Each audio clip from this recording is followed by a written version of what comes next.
Well, coming up on today's show, VW confirms a joint development with Ford, but denies a merger. The Jaguar I-Pace is named by another publication as their best car of 2019, and why one German minister issues a burn towards German manufacturers. Well, good morning, good afternoon and good evening, wherever you are in the world. Welcome to EV News Daily. It is the start of a brand new week, Monday 19th of November, and it's Martyn Lee here. And I've been through every EV story I can find today, so you don't have to. As always, thank you to myev.com for helping make this show, where they've built the world's first marketplace specifically about buying and selling electric cars. There is no unneeded guff in their menu options, their little drop down menus. There's nothing going to be there about what size CC engine do you want, like all the other websites have, because this is all about the options that you want to tick and choose and select when buying and selling a used EV.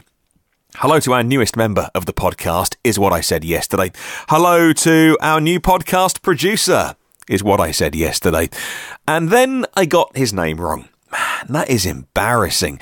Even though the words on the page said, "Thank you, Colin Richardson, for being a new podcast producer," somehow I managed to say a completely different surname. How does that even happen? The bit between brain and mouth clearly broke yesterday. Sorry, Colin. Colin Richardson, the latest producer of the podcast, checking out patreon.com/EV News Daily if you too would like to add your name to the list of people who get to fund this show. We'll start with VW. Big press conference on Friday, by the way. The VW Group and Ford confirmed jointly developing commercial vehicles, identified other potential cooperations as well, they say, according to the CEO of Volkswagen, Herbert Diess, confirmed at the annual board meeting press conference, according to Lawrence Allen, reporting for Autocar. On this one, rumours of a VW and Ford tie-in have been circulating since the start of the month. Then last week on the podcast, I confirmed that speculation that the brands were developing electric vehicles together.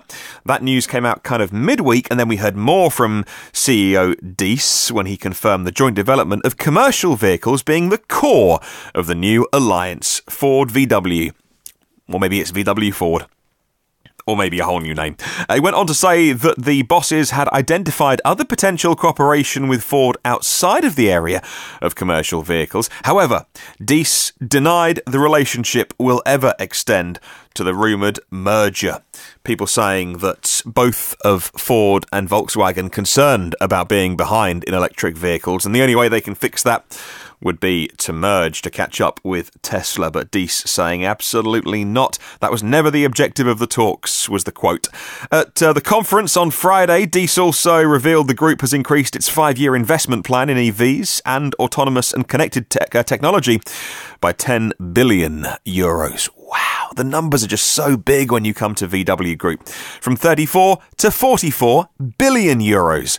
That's around a third of the car maker's total expenditure for that 5-year period. And that, I think, is the key metric. These numbers are so huge, they don't mean anything. 30 billion, 40 billion, 50 billion. I mean, it could be anything in the grand scheme of things. But when I tell you that it's a third of their expenditure over the next 5 years, it does tell you they are serious about electric cars. Now, I know you can't buy a VW EV yet from the new range. The e-Golf is as rare as hen's teeth. If you can even get one, you'll be lucky. However, the new ID range is coming, and when it comes, they say the floodgates will indeed open. Of that 44 billion, 30 billion of it is going to be put into electric mobility. So that's everything from platform design and powertrain development to infrastructure investment. Moving on to a car that you can buy at the moment, the Jaguar I-Pace has been named the best car at the Pocket-Lint Gadget Awards of 2018. Since the Jaguar I-Pace's public debut, it was way back when, in March earlier this year, the I-Pace has gone on to get 16 major global awards, including the German Car of the Year, the Scottish Car of the Year, according to Electric Car Reports. Its success among experts has now led to the I-Pace being awarded to the Auto Express New Car of the Year, an Autocar's Game Changer title. T3 named it the best car, and the Sunday Times newspaper called it the Car of the Year. Well, the latest title from Pocket-Lint demonstrates the ongoing success of the I-Pace, especially the cutting-edge design and the technologies inside it. Pocket Lint's expert jurors said that the Jaguar I-Pace is not just techie for techie's sake, it's not elitist either. Tesla, BMW and Audi, they say, should all be very worried indeed, because Jaguar has pulled off the coup of the year with the I-Pace right now. This is the EV we should choose to buy before any other, say Pocket Lint. And I did get frustrated at the lazy journalism of this one is good, therefore all the others should be worried. Not that I think Pocket Lint listen to this podcast, but if they were to listen, I'll tell them this.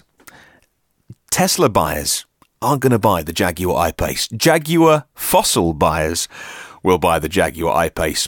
If you're in the market for a Tesla, you're going to buy a Tesla. If you're in the market for a VW, mid-sized sedan, SUV, diesel, and you go to the dealership and you see an electric car that could do 300 miles and it's a good price, well, maybe you, as a VW buyer, will have your head turned. Tesla Model 3 buyers are not going to have their head turned by VWs, not in the next couple of years. It's not about cannibalization and infighting, and I do understand why regular journalists who don't understand the EV market, I do understand why that whole Tesla killer lazy headline, oh, the I-Pace is here, bet Tesla are worried. I don't think Tesla even care that the I-Pace is out. Anyway, my opinion, I might be wrong.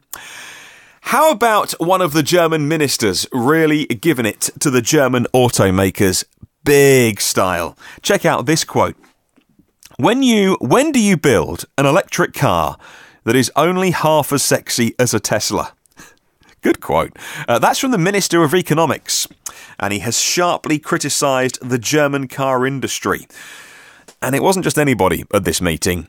It was all the big German car bosses at an event on the subject of artificial intelligence. It wasn't even really about EVs. The heads of Volkswagen and Daimler were there in an audience with the German Minister of Economic Affairs. His name is Peter Altmaier, and he was talking about the backlog of the German auto industry and why they're so far behind in making EVs. According to Welt am Sonntag, he did not mince his words. He was looking at the CEO of VW, Herbert Diess, and the head of Daimler, Dieter Zetsche, when he said, I really wonder when you, Mr. Zetsche, and you, Mr. Diess, or Mr. Kruger of BMW, will be able to get an electric car built, which is only half as sexy as a Tesla. As far as the attractiveness of your e-cars are concerned, you could actually come up with some fresh ideas. End quote.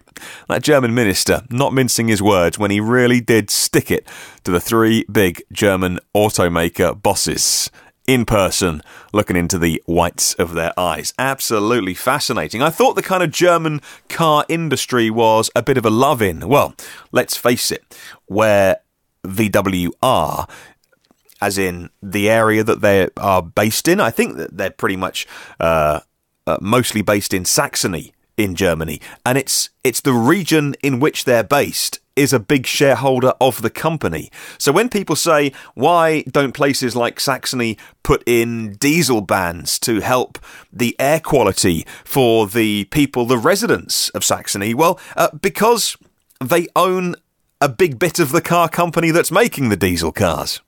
It's a strange old situation, by the way, but it's the way it's always been. Anyway, this German minister really giving it to the German auto bosses, saying they can't make a car even half as sexy as a Tesla.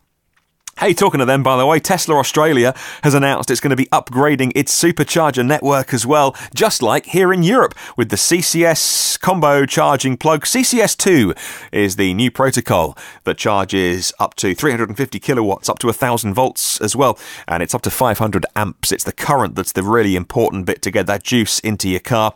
It's in order to support the upcoming Model 3, which we heard last week in Europe is going to have the CCS combo plug. Unlike the S and the X, that new Model 3 had plenty of space under the charging flap, and so it's got enough for the two DC plugs underneath that Type 2 socket. The S and the X currently produced only with the Type 2 port that doesn't allow them to utilise DC fast charging without using an adapter. According to caradvice.com.au, Tesla confirmed it will offer the CCS adapter as well to current S and X owners, so they can access the new CCS plugs on the supercharger network. All of those superchargers, the work has started already, by the way, the preparatory work under the skin to get ready, and then the visible bit, which will be having two cables, not one of them with the Tesla plug, one of them with the CCS combo plug, will be happening not only in Europe, but now we know in Australia as well. Fabulous news.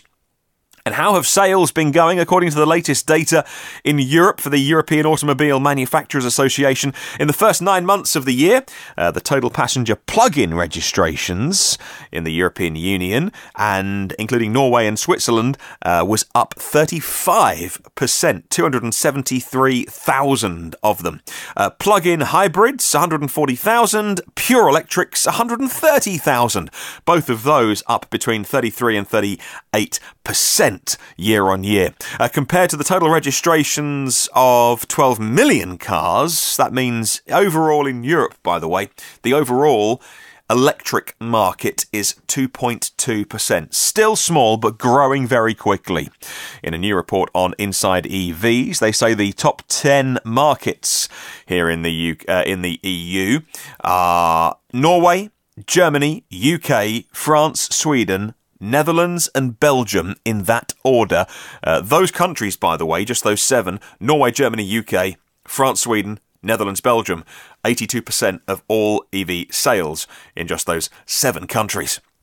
Well, thank you very much to everyone that's answered our question of the week so far. A brand new question was set yesterday. We always set your question on a Sunday and read out your answers on a Sunday. Thanks to myev.com. Brand new question, here it is. Since most dealers today, haven't got a clue about EVs. There's some rare good ones as well, by the way, and I'm a big fan of those when we hear about them. I always like to give them a mention on the show.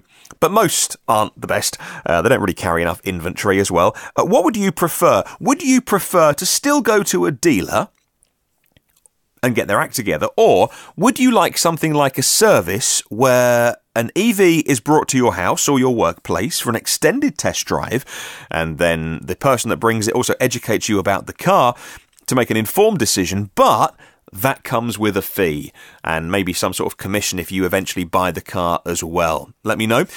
New way to leave your feedback, by the way, is on the website, myev.com. Go to myev.com, click on research at the top. That's research at the top, and then question of the week.